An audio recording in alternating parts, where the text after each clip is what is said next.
Hey everyone, welcome back to Rhythm Railroad.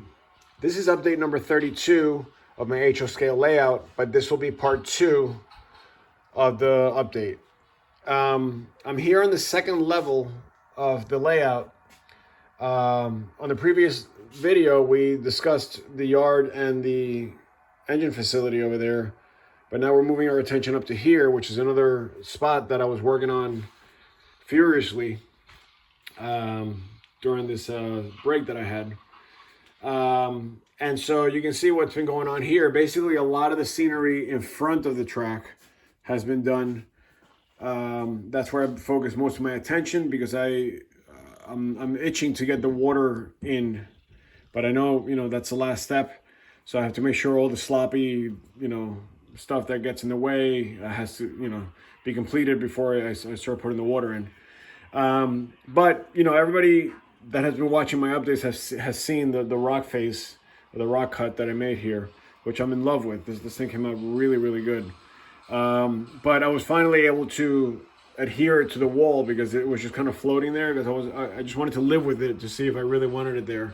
But I think it's perfect. Plus, the photo backdrop of the hills and the mountains back there definitely add depth to the entire scene. So I was also able to put some spray adhesive behind that and get it nice and flush against the wall there. So now it just looks like, just one solid piece, which I'm liking. The only thing I did not, well, two things. One thing is I forgot to add the rest of the grass here on top. So that's easy. I'll just add that later. But the other thing is that I didn't want to go past the signal here because I'm not sure how I'm going to transition this into the next scene. So, right there, right now, it's fine, but this is all floating right now. It's not glued in. So anyways, going back to the actual scene, and this shouldn't take very long. This is, it's a pretty obvious explanation of what I've been doing. But what I typically do when I, start my ground cover is that I start with paint. So the first thing I do is I paint everything kind of like a tannish, color like this. And, the one thing about this color, which I'm not crazy about, by the way, is that it's a little bit on the yellow side.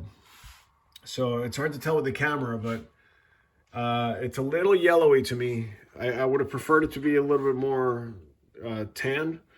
But under the light, for some reason, the way the LED light interacts with, with the paint here live, not in the camera, but here live, it doesn't look as yellow as you see it here. I mean, it's fine. It still looks like sand, where it's peeking out. But what I've had to do is I've had to tone it down because, like, for example, this is just the paint straight up. But over here on this side, you can see what I did is I put a wash over the whole thing, and that looks actually a lot better. It brings a lot of the texture out in the plaster also. Now, unfortunately, I got a little bit ahead of myself and I forgot that step when I did this. So I painted the whole thing, and then I started doing my ground cover, and I totally forgot to stain it, basically. Now, it's not a big deal. Like I said, it still looks good. But I think what I'm going to do is I'm going to go back in with a brush and just kind of, hit it with a few dark spots here and there where it's more obvious, like there. The ground foam that I use for the earth color, I think it's literally called earth. Yeah. This stuff here, Woodland Scenics Fine Turf, earth. This earth color kind of does a similar thing as the wash that I use, kind of darkens things up, like right here, you can see it. But, it's harder because it's harder to spread out, throughout. So once I'm done with the paint, to get back to what I was saying, I take that earth foam and I just kind of, scatter it, not like in clumps and not with full coverage. I just kind of scatter it so it's random patterns everywhere. And I leave space on, intentionally so that I can fill it with other colors and other material. So right after that, then what I do is I take, oh, and by the way, I just use like Mod Podge. I just put a big thick coat of Mod Podge and I sprinkle it on there. and it holds great, and it dries flat and clear, so not a big deal. Then I go back and I use the same fine turf from Woodland Scenics, but it's called burnt grass. It's this one here. And that basically gives you highlights.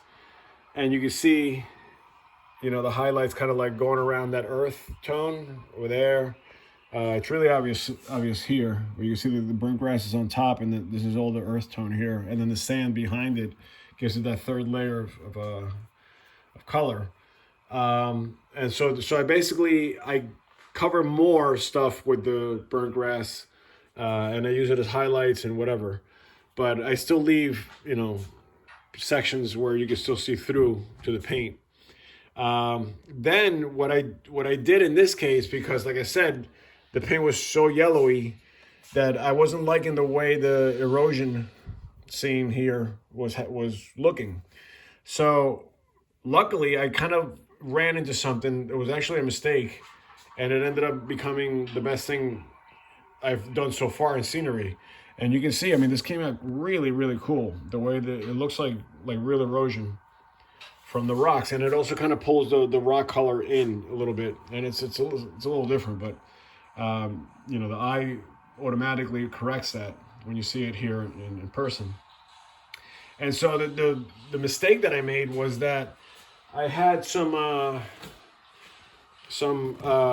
gray grout, sanded grout, that I just happened to have. This is very old. It's probably like 5 years old, maybe. Yeah, I think it's about 5 years old.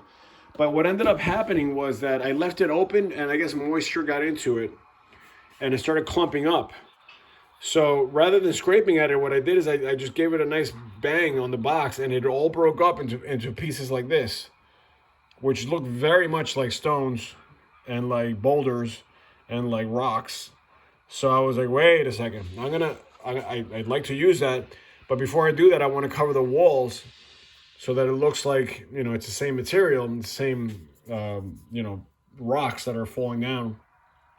So I took one of those chunks, and this is the best part. I took one of those chunks, and I basically just started rubbing it, like I put glue down, and I just started rubbing it and mushing it in there until it just disintegrated. And not only did it cover beautifully, and it stuck beautifully, but also all the excess stuff came down here and created these awesome little piles with little, you know, like the little thicker boulders and stuff like that. Like all this was basically me going like that, and it all kind of happened naturally.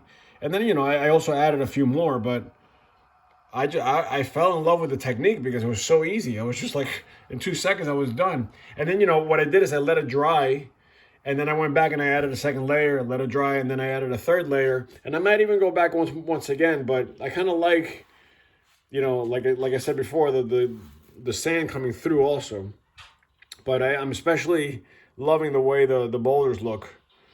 And it, like I said, I didn't have to shape them. They just kind of happened automatically. So that was the next step, and I thought that was really accentuating the whole like roughness of the scene, which is what I want. I didn't want it to look like a beautiful like hill with grass. I wanted it to look, you know, kind of eroded and a little banged up. So I think I got the effect pretty good. Then what I do after that is I take fiber material, which is this polyfiber, again, Woodland Scenics. And by the way, I don't have any affiliations with them. It's just, you know, I ended up buying that. It's just available everywhere. This is just green, just called green. But this stuff is great because what this does is it gives you lift on the scene. So you can see all these, you know, patches of overgrown grass and weeds and you know, little flowers and little things that pop up, you know, like when you're around wild grass and stuff like that. It really lifts everything off the scene rather than just using the foam, where you just throw the foam down and it's just, you know, it's whatever the shape of the plaster is, that's what it's going to become. But this brings it even higher.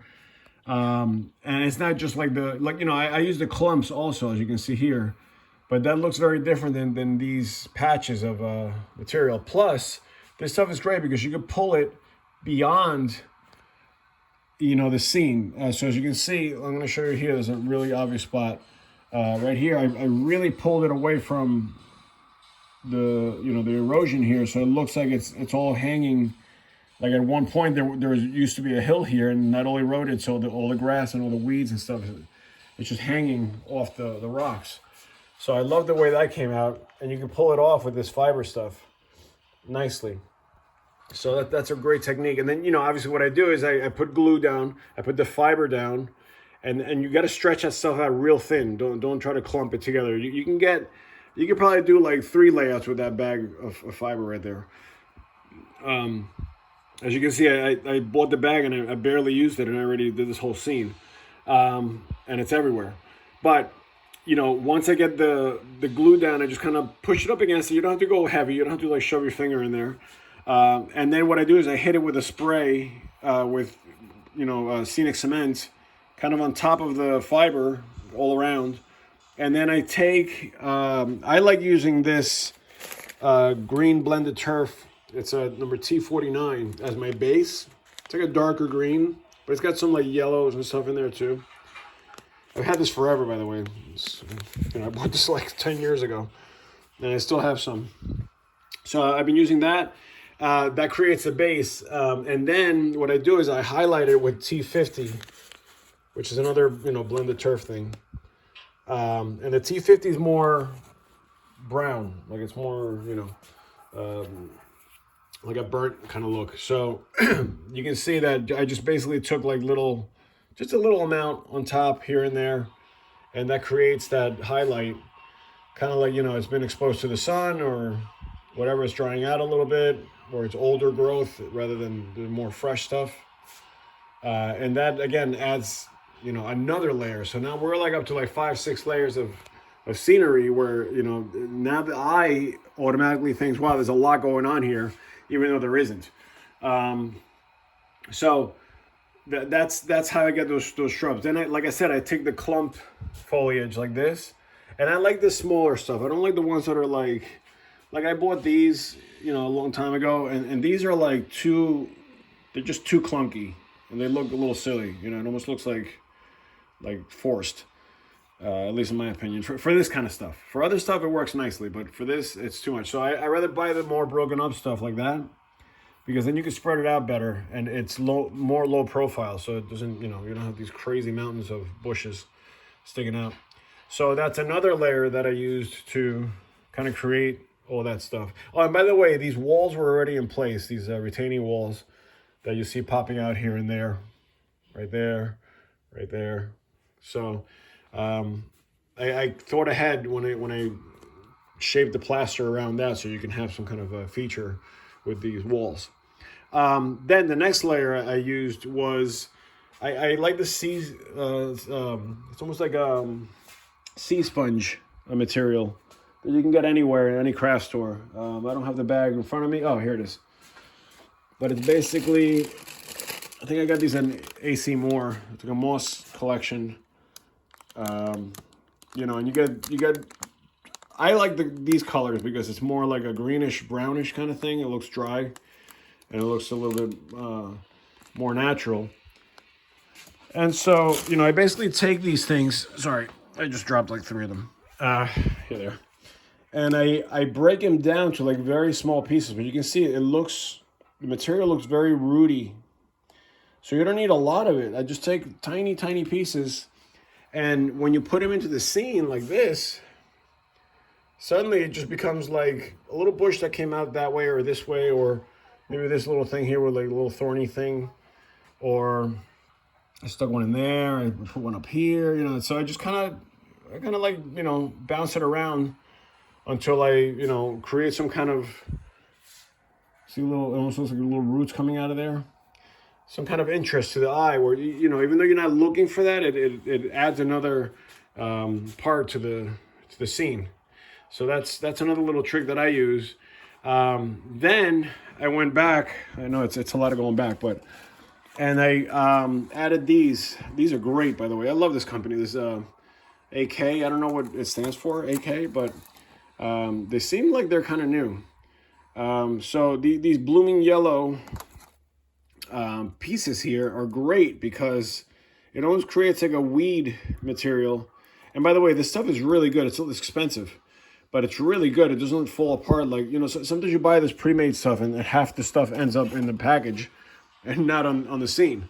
So these are great because I've been breaking them off and they still look very much like what you get in the box. So it's a little like overgrown, you know, weeds with little flowers on top. And again, it just adds a lot more lift, but not in the way, and it adds color too. So I kind of added those here and there, and you know, again, you don't want to do too much because then it just becomes like, you know, the eye goes right to it, and then you don't see anything else. So just little clumps like this here and there, I think work better than overloading it with you know, too much. Then it's the same company. These are older though. These I have from my N scale layout. These are little grass tufts, like wild grass, right?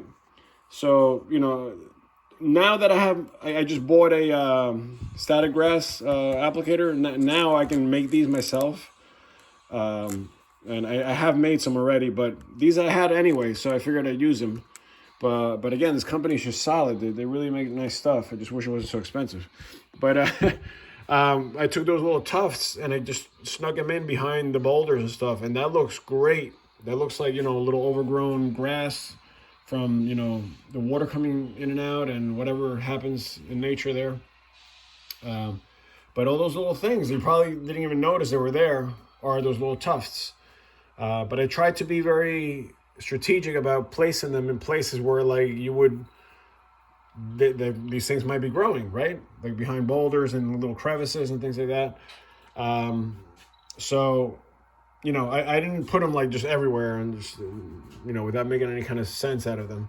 I tried to kind of imagine what would have happened in real life and did that. So that's basically the last element that I used. And then, you know, the other thing I put like a little twig here, which looks like, you know, just like an old tree or whatever.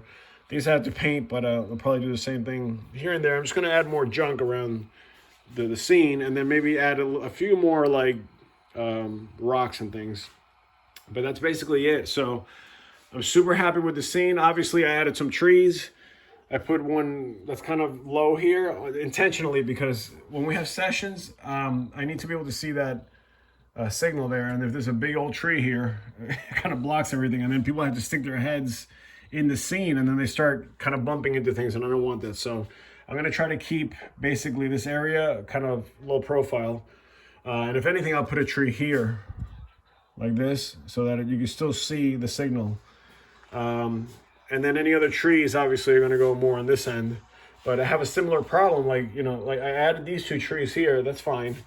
They're out of the way. But I have another signal here. So even just by adding this tree here, you're still kind of blocking the scene here. So I might move that somewhere else. And I want to put, well, I don't know. I might add one big tree. I've been watching these Boomer Diorama videos. He's awesome. He's just incredible.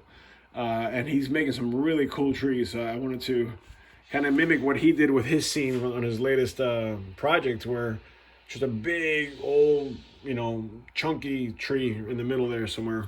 I don't know if I can pull it off. And I don't know if it'll be too much for this scene, but I could always play around with it. Like he recommends, just keep trying things and see what happens. So yeah, so very, very soon, once I, you know, get little rough spots like this out of the way, and once I repaint the base for where the water's going to go, I'll be able to add water. Now, my plan is to add, I have these, I know I've been talking about these like they're like the most like incredible thing on the planet, but these little 3M, these used to be for overhead projectors, if you can remember what that is. Nobody uses these anymore in school. And I'm a teacher. And one day, probably 2 years ago, no, it was before the pandemic, but a little longer than that. I had to go to the basement for I don't know what reason, and I saw all these overhead projectors just sitting like in a pile, all thrown in like some corner. And I'm like, oh my God, it's such a shame that they don't, you know, they don't use this anymore. And what a waste. But I also saw literally mountains of the clear papers that they use, you know, the plastic things that they used to use, so you can write with your magic marker or whatever it is, your dry erase. And there were so many of them that you know, I asked permission obviously, but I took a bunch of them. You know, the problem is that they just can't throw things out. They have to. It has to be accounted for. It has to be, you know, they have to have a reason to throw them out, and it can't just be that they don't want them anymore. So I was able to get a few of those out. I mean, there's 100 here. That'll be enough for, you know, my entire lifetime. But anyways, I'm going to use that plastic, which I've been using for many things, and I'm going to basically cut a strip, and I'm going to sneak it in behind the fascia here. Give me one sec, because there's space in there. So I'll back up these screws, and I'll be able to create a little bit of a border like that. I don't know if you can see that on the camera. There.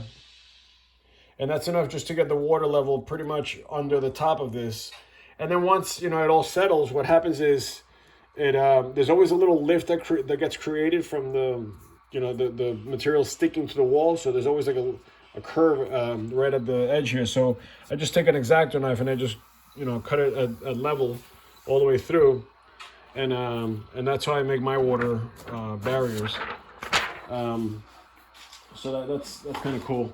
I also use some kind of clear, like I got this stuff, ultra clear DAP material. Like it's just silicone basically, and I try to make myself like a perimeter all the way through, because, you know, the Envirotex light, which is what I use, likes to find any little hole in the scene and just kind of go there and drain out the entire you know, the entire scene, and you'll end up with, like, you know, half the water down here. So I always try to seal it as much as possible. I always get a little leak here and there, so I'll be masking all of this with a garbage bag or something, just in case some gets through.